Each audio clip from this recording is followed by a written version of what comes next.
There is a specific point in a man's experience with women where everything changes, not because he got better looking, not because he got richer, not because he figured out some formula, but because he finally stopped trying to understand women through the framework of how men think, and started understanding that the female mind operates on a completely different psychological architecture.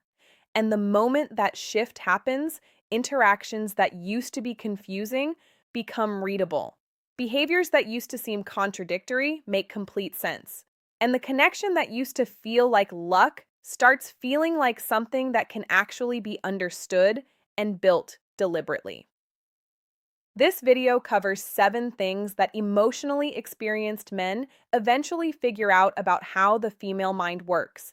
Things the research confirms, things women themselves often can't fully articulate, and things that almost nobody explains directly until now. Here is the honest starting point for this entire conversation. The female mind is not more complicated than the male mind. It is differently organized, and the men who struggle most in understanding women are almost always the ones applying a male psychological framework to a female psychological experience, and then concluding that the results make no sense. They do make sense. They just make sense through a different lens. Neuroscientist Louann Brizendine, author of The Female Brain and founder of the Women's Mood and Hormone Clinic at the University of California, San Francisco, spent decades researching the neurological and hormonal differences between male and female brain architecture. Her findings are not about superiority or inferiority. They are about genuine structural and functional differences that produce genuinely different ways of processing social information, emotional experience, and relational meaning. Here is one of her most striking findings. The areas of the brain dedicated to emotional memory, social connection monitoring, and the reading of interpersonal cues are, on average, significantly more developed and more active in women than in men, which means women are not just more emotionally expressive. They are neurologically running more social processing more of the time with more detail than most men ever fully register. This has enormous practical implications. It means that what a woman experiences in a social or romantic interaction contains more information, more texture, and more relational significance than most men realize they are generating.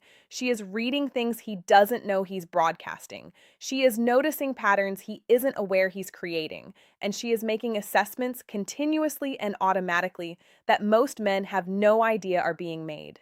The experienced men, the ones who have moved through enough relationships and enough genuine reflection to arrive at real understanding, know this.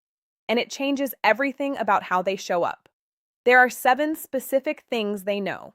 And the 7th is the one that surprises people most because it directly contradicts the most common advice given to men about women.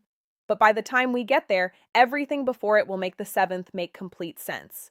This is the insight that resolves more confusion than any other on this list. Most men experience a woman's emotional response to a specific event and try to understand that response in terms of the specific event. She seems upset about the thing that just happened. She seems pleased by the thing he just did. The assumption is that the event explains the response. Almost always, it does not. What women respond to, what the female brain is actually processing, is not the individual event, but the pattern that event confirms or contradicts. Research from psychologist John Gottman, whose 4 decades of studying relationship dynamics have made him the field's most cited researcher, found that the emotional responses of women in relationships are almost always responses to perceived patterns rather than to isolated incidents. A specific behavior matters less than what that behavior represents about the consistency or inconsistency of the person demonstrating it. Here is what this looks like practically. He calls when he says he will, once, twice, 3 times, and then once he doesn't. She responds to that one miss with a disproportionate emotional reaction that confuses him.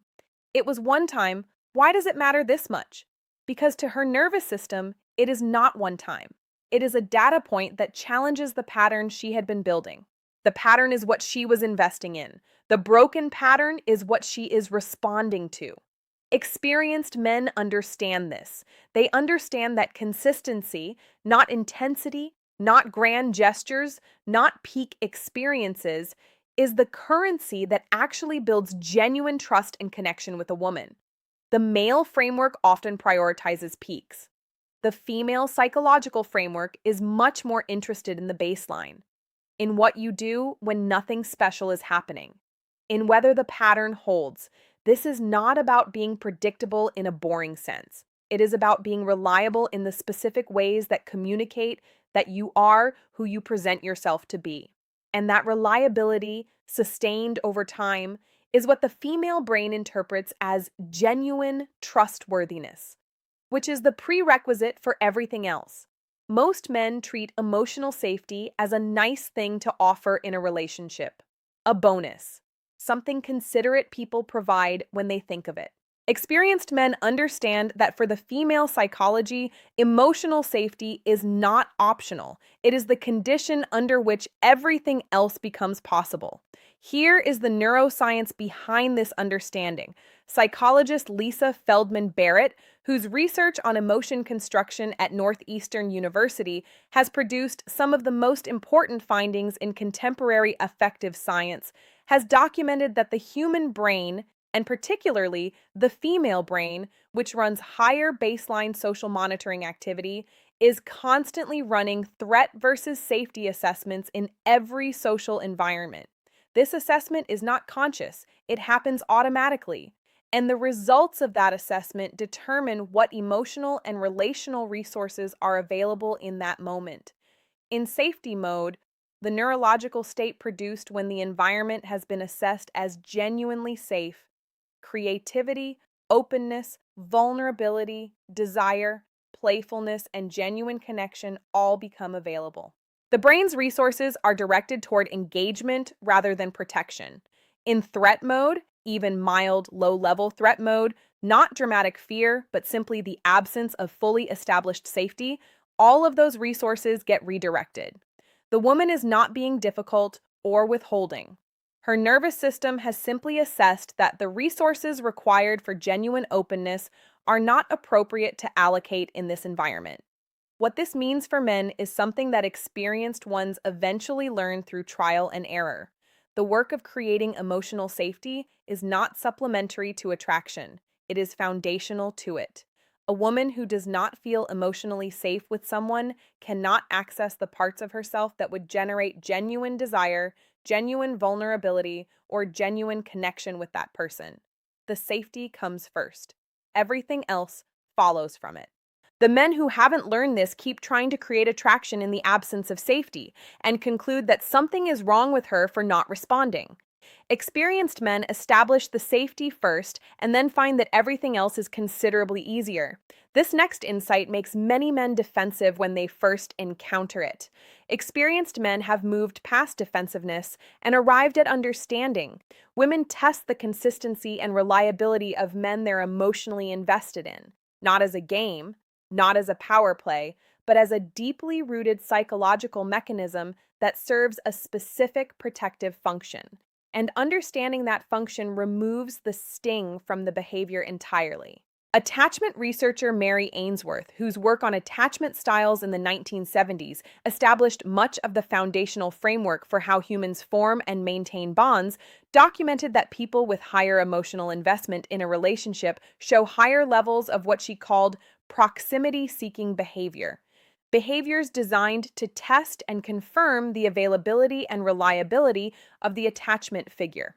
For women who carry a higher neurological stake in relational safety, this proximity seeking often takes the form of what men perceive as testing. She pulls back slightly to see if he notices and responds. She presents a challenge to see if he holds his position or folds. She expresses a need indirectly to see if he is attuned enough to hear it without it being stated explicitly. None of this is malicious. All of it is the nervous system gathering evidence about whether this person is genuinely reliable or only apparently reliable under favorable conditions. Experienced men understand this, and knowing it, they respond differently. Instead of getting defensive or confused by what appears to be inconsistency, they recognize the test for what it is, a request for evidence, and respond with exactly what the evidence gathering is looking for: calm, consistent, reliable presence. Not capitulation, not performance, genuine steadiness. The man who remains genuinely steady when the test arrives, not because he decided to pass a test, but because he is actually that person, is the man whose reliability gets confirmed. And confirmed reliability in the female psychological framework is the foundation of genuine trust. This next insight is the source of more failed conversations between men and women than almost anything else. And it is rooted in a genuine difference in how the two brain architectures use language. As Deborah Tannen's extensive research on gendered communication documented, men predominantly use language as an information exchange tool: facts, solutions, assessments, positions. The purpose of communication in the male default framework is to transmit and receive accurate information efficiently. Women predominantly use language as a connection and rapport building tool. The purpose of communication in the female default framework is to establish and maintain emotional closeness, which means the content of what is being said often matters less than the relational experience of saying it and being heard. Here is what this means in practice. When a woman describes a problem, she is frequently not requesting a solution. She is requesting the experience of being heard, understood, and emotionally accompanied through the experience of having the problem. The man who immediately problem solves has received the content and missed the actual communication. The man who first acknowledges the feeling, who demonstrates that he registered what she is experiencing, not just what happened, has received both. Experienced men learn this distinction through enough conversations where their solutions were met with frustration they couldn't understand. They learn to ask, "Do you want to think through this together, or do you mainly need to say it out loud?" And they learn that the answer is frequently the latter. Not because women can't solve problems, they absolutely can, but because the relational function of sharing the problem is often the primary need, and solving it is secondary. Once this is understood, the conversation stops failing. Both people feel received, and what looked like impossible communication turns out to be entirely navigable. It just requires knowing what the communication is actually for. This is the insight that makes the biggest practical difference in how experienced men approach ongoing relationships, and it is the one that most surprises men who have only thought about attraction in terms of first impressions. In the male psychological framework, attraction tends to be more initial and more binary. The attraction assessment happens early, is based largely on physical and social information, and tends to remain relatively stable unless something significant changes. This is a genuine feature of how male attraction is organized. Female attraction is organized differently. Research from biological anthropologist Helen Fisher, synthesized across her decades of studying the neuroscience of love and desire, consistently shows that female attraction is significantly more dynamic, more responsive to ongoing behavioral information, more capable of growing substantially after an initial moderate interest, and more susceptible to decreasing in response to behavioral patterns that contradict initial assessments. What this means practically is that for women, attraction is not primarily a first impression phenomenon. It is an ongoing assessment. A woman who found a man moderately interesting at the beginning can find herself significantly more attracted to him 6 weeks later if the behavioral evidence that has accumulated in the interim supports and builds on the initial interest. Equally, a woman who found a man highly attractive initially can find that attraction substantially reduced if the behavioral evidence that follows contradicts what generated the initial interest. Experienced men understand this, and it changes how they think about the sustained work of genuine connection. They understand that showing up well over time is not just relationship maintenance. It is an ongoing contribution to the attraction itself. The attraction is not a fixed quantity that exists or doesn't exist. It is a living assessment that the female mind is continuously updating. This next one is both the most fascinating and the most humbling insight on this list. and it is grounded in some of the most consistent findings in the neuroscience of social cognition.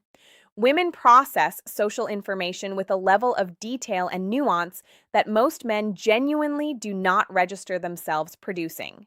The tone of a message. The slight change in word choice from one conversation to the next. The body language that doesn't quite match the verbal content. The pause that was a beat too long. The answer that was technically correct but felt slightly different from usual. Women notice all of this automatically, involuntarily, and remarkably accurately. Research from Simon Baron-Cohen at Cambridge, whose work on empathizing versus systemizing cognitive styles established one of the field's most cited frameworks, found that the empathizing style, characterized by high sensitivity to social and emotional information, is significantly more common in women and produces markedly higher accuracy in detecting unspoken emotional states, inconsistencies between verbal and nonverbal communication, and shifts in interpersonal dynamics. In plain terms, she almost always knows when something is slightly off. She may not know what exactly is off. She may not be able to name it specifically. But the felt sense that something has shifted registers with accuracy that is difficult to overstate.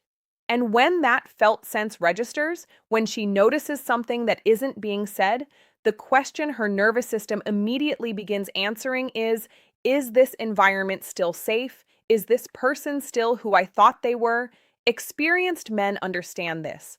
And knowing it, they stop trying to manage presentation and start prioritizing genuine congruence, making sure that what they're saying, what they're feeling, and what they're communicating through tone and behavior are all telling the same story.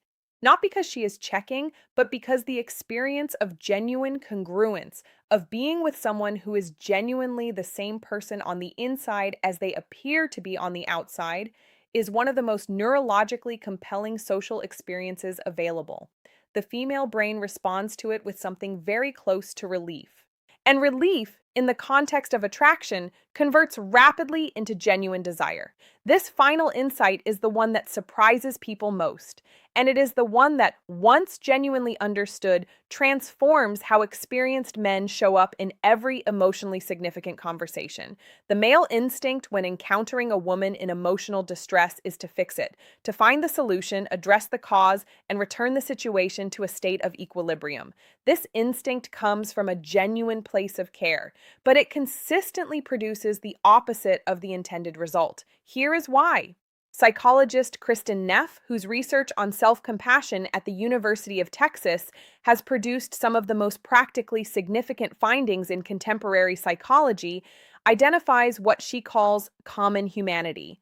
The experience of being accompanied in suffering, of having someone genuinely present with you in a difficult emotional experience rather than trying to remove you from it, as one of the most powerful healing and bonding experiences available in human relationship. When the fix arrives before the presence, when the solution appears before the emotional experience has been genuinely acknowledged, the woman does not feel helped.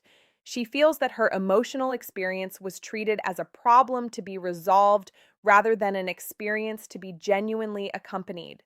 The message received, however unintentionally, is, "Your feelings are a situation I need to make go away," not "Your feelings are something I'm willing to be present with you inside of."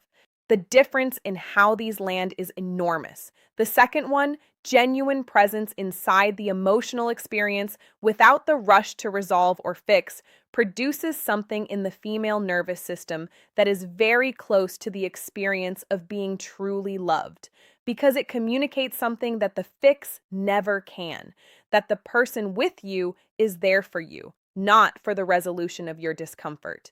Experienced men learn to be present before they solve, to acknowledge before they advise, to ask, "What do you need right now?" To think through this or to have someone who gets why it's hard, before assuming the answer is the former.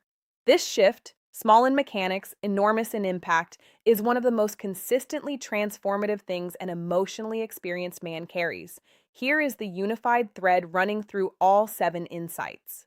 The female mind is running a continuous, detailed, largely automatic assessment of the emotional safety, consistency, and genuine congruence of the people it chooses to trust and desire. It notices patterns more than peaks. It requires safety as a prerequisite rather than a bonus. It tests not to be difficult, but to gather the evidence its nervous system genuinely needs. It communicates through feeling more than fact. It updates attraction continuously based on ongoing behavioral information. It reads subtext with accuracy that surprises most men. And it wants genuine presence more than it wants solutions. None of these are mysterious when understood through the lens of how the female psychological architecture actually works. All of them become navigable, not through performance or strategy, but through genuine understanding that produces genuine behavioral change. The men who know these 7 things didn't read them in a list. They lived their way to them through enough real experience, enough genuine reflection, and enough willingness to understand rather than simply react. And what they found on the other side of that understanding is not a formula. It is something considerably more valuable, the capacity for the kind of genuine connection that makes all of the effort worth it. Now, before this video ends, there's one more layer that connects directly to everything we just covered, and it is arguably the most practical application of all 7 insights combined. Understanding the female mind is one thing, but there is a specific skill that bridges everything we discussed today into real, actual interactions. And it is a skill that most men never develop because nobody ever told them it existed. It is the skill of language. Specific language patterns documented in neuroscience, linguistics, and relationship psychology that activate the exact neural systems we spent this video describing. The bonding systems, the recognition systems, the safety systems, the systems that produce genuine desire when they are reached correctly. Because here's the truth, you can understand everything in this video and still show up to a real conversation using words that miss the target entirely. Understanding the map is not the same as knowing how to walk the territory. The words are how you walk it. The video on your screen right now covers exactly that. It is called Words That Make a Woman Desire You, the psychology behind why they work. It takes every insight we covered today and shows you the specific language patterns that speak directly to the female psychological architecture we just described. The 6 communication structures that create genuine recognition, genuine safety, and genuine desire, backed by the same neuroscience and psychology that underlies everything we covered here. Today's video gave you the understanding. That video gives you the language. Both together is when everything actually changes. Watch it now.